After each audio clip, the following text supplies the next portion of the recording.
दूध और शहद उपलब्ध होगा और उसकी क्रय शक्ति इतनी होगी कि वो आसानी से स्वयं और अपने बच्चों को अच्छा भोजन करा पाएगा। इस मॉडल के तहत ये सब भुगतान किसान को नहीं करना होगा।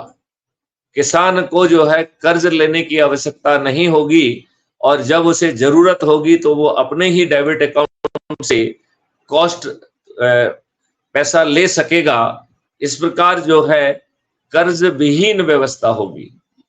आज लज्जा का विषय है कि पिछले 18 साल में मुझे बताया गया है कि 18,000 किसानों ने आत्महत्याएं की हैं। यदि ये आंकड़े सही हैं तो भयावह हैं। लिहाजा किसान बंधुओं को मैं आहूत करता हूं कि वो बड़ी संख्या में जुड़ें। उन्हें जंतर मंतर पर जाके धरना जुलूस की जरूरत नहीं है। जो उन्होंने 3 एक्ट को रद्द कराने में मेहनत की, जिसमें 800 से अधिक किसान मारे गए, अब आपको जंतर मंतर पर जाने की जरूरत नहीं है, क्योंकि आप समृद्ध होने वाले हैं। आप रासायनिक विष से मुक्त होने वाले हैं। आपके खेतों में काम करने के लिए जो मजदूर जाएंगे उसका भुगतान आपके डेबिट अकाउंट से होगा, आपके अर्निंग अकाउंट से नहीं होगा।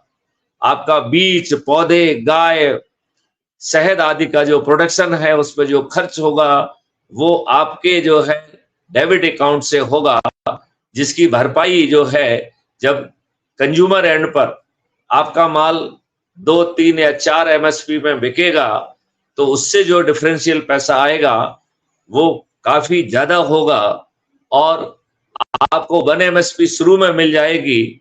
5 से 10 साल में जब जो है आपके खेत पर जो लाखों रुपए खर्च होंगे उसकी रिकवरी होने के बाद आपकी आमदनी 10 गुना बढ़ेगी।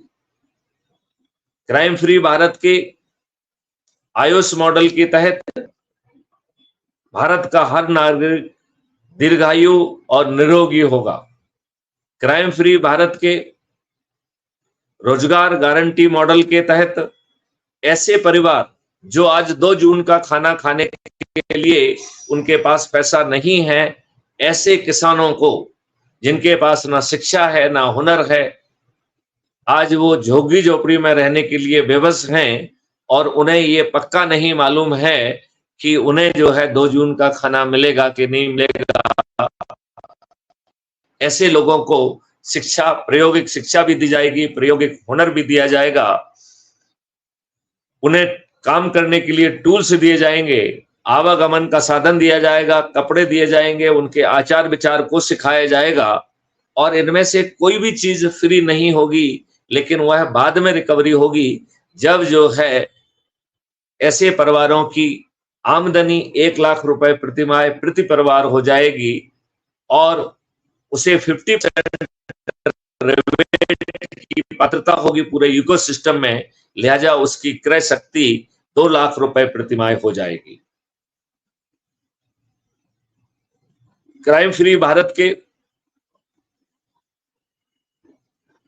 एक्सपेंडिचर फ्री व्यवस्था के तहत आगे के चुनाव जो है वो ऐप के माध्यम से होंगे और जहां पर 100% पारदर्शिता होगी, चुनाव का खर्च 0 हो जाएगा, 1-to-1 कैनवासिंग एक अपराध होगी।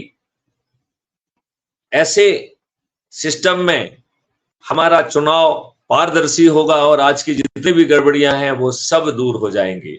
ऐसे 21 लक्ष्यों के भारत को पाने के लिए अब आपको ये क्वेश्चन पूछना है कि ऐसा भारत आपको चाहिए या नहीं।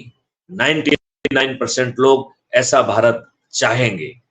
लिहाजा मैं आपसे अनुरोध करता हूं कि सभी निर्दलीय जो स्वच्छ छवि के हैं, जो क्राइम फ्री भारत के 21 लक्ष्यों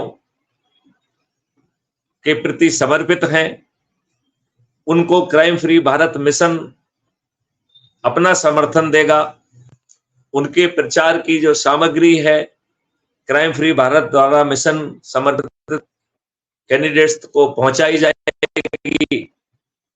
क्राइम फ्री भारत के चंद्रगुप्त और सदस्य प्रचार के लिए मैदान में उतरेंगे और हमारे उम्मीदवार की हम जो है ना थोड़ी सी ट्रेनिंग देंगे, देर रात ट्रेनिंग देंगे, जिससे उनकी कैनवासिंग का समय खराब ना हो और हम बड़ी आसानी से यदि अपने लोगों को जगा सके तो जो डरा हुआ है, सहमा हुआ, घबराया हुआ है, सताया हुआ है, वो क्राइम फ्री भारत के सदस्य की जो है ना भूमिका में जो है शपथ लेगा, जो कि पर्दे के पीछे रहना चाहता है।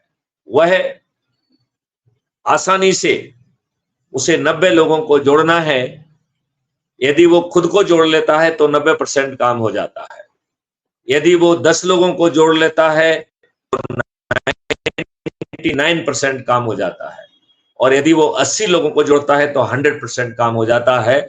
और यदि वो इससे ज्यादा लोगों को जोड़ता है तो वो चंद्रगुप्त यात्रा पर है। और ना केवल वह विजयी होगा, बल्कि अधिक से अधिक लोगों को जोड़कर यदि वो नंबर 1 पे आ जाता है तो वो प्रदेश का मुख्यमंत्री बनेगा। यदि वो नंबर 2 और 3 पर आता है तो प्रदेश का उप मुख्यमंत्री होगा। यदि वो 30 में आ जाता है तो मंत्री होगा। आज निर्दलियों को या छोटी पार्टियों को लोगों को जीतने की संभावना कम है, लेकिन जब ये विकल्प के तौर पर लोगों को ऐसा भविष्य देने वाला मॉडल जो कि लोगों की जिंदगी बदलने वाला है, तो हम बिना चुनाव प्रचार के लोगों को सदस्य शपथ और चंद्रगुप्ती शपथ के माध्यम से जब हमारा सदस्य और चंद्रगुप्त अपनी छत पर चढ़ेगा और अपने चंद्रगुप्त के उम्मीदवार के फेवर में गगनभेदी उद्घोष करके यह घोषित करेगा कि ये मेरा चंद्रगुप्त है, मैं इसे संकल्प के साथ, शपथ के साथ विजयी बनाऊंगा और 17 नवंबर को पोलिंग बूथ पर जाकर अपने चंद्रगुप्त के सामने का बटन दबाकर उसे विजयी बनाऊंगा। इतना ही नहीं, मैं जो पेपर ट्रेल गिर रही है उसे ध्यान से देखूंगा। यदि वह पेपर ट्रेल मेरे चंद्रगुप्त की ही है तो भी मैं जो है एक शपथ पत्र जो है बनाऊंगा, जिसमें लिखूंगा कि मैं फलाना फलाना, मेरी आईडी कार्ड नंबर ये है और मैंने अपने चंद्रगुप्त फलाने फलाने को वोट दिया और पेपर ट्रेल भी चंद्रगुप्त की निकली है, ऐसा लिखकर साइन करके और उसका फोटो लेकर टेलीग्राम ऐप और अपराध मुक्त भारत मिशन ऐप पर जो है उसे अपलोड करेगा। इसके पीछे मकसद यह है कि यदि ईवीएम मशीन में कुछ गड़बड़ी है और केवल 5% ही ईवीएम मशीनों की जो है वो रिकाउंटिंग कराते हैं या पेपर की काउंटिंग कराते हैं, तो हमारे पास शपथ के साथ साक्ष्य होगा कि हम चीफ इलेक्शन कमिश्नर और कोर्ट के माध्यम से जहां भी गड़बड़ी हुई है उन सब जगह रिकाउंटिंग करा पाएंगे। अब दूसरी परिस्थिति है जब हमारा सदस्य अपने चंद्रगुप्त को वोट देता है, लेकिन जो पेपर ट्रेल है वो कमल के फूल की या किसी अन्य की निकलती है, इसका मतलब है यह मशीन बग्ड है। लिहाजा अब हमारा सदस्य प्रिसाइडिंग ऑफिसर, जो पोलिंग बूथ का प्रिसाइडिंग ऑफिसर है, उसके नाम पर शपथ पत्र बनाएगा कि मैं फलाना फलाना हूं, मैं शपथ पूर्वक जो है ना इस बात को बयान करता हूं, लेख करता हूं कि मैंने अपने चंद्रगुप्त फलाने फलाने को जो है वोट दिया था, लेकिन पेपर ट्रेल जो है वो कमल के फूल की है। इसका मतलब यह मशीन बग्ड है। लिहाजा इस मशीन को जब्त किया जाए, अपराध पंजीयन किया जाए, जिसने गड़बड़ी की है उन्हें जेल भेजा जाए और चुनाव को रद्द किया जाए।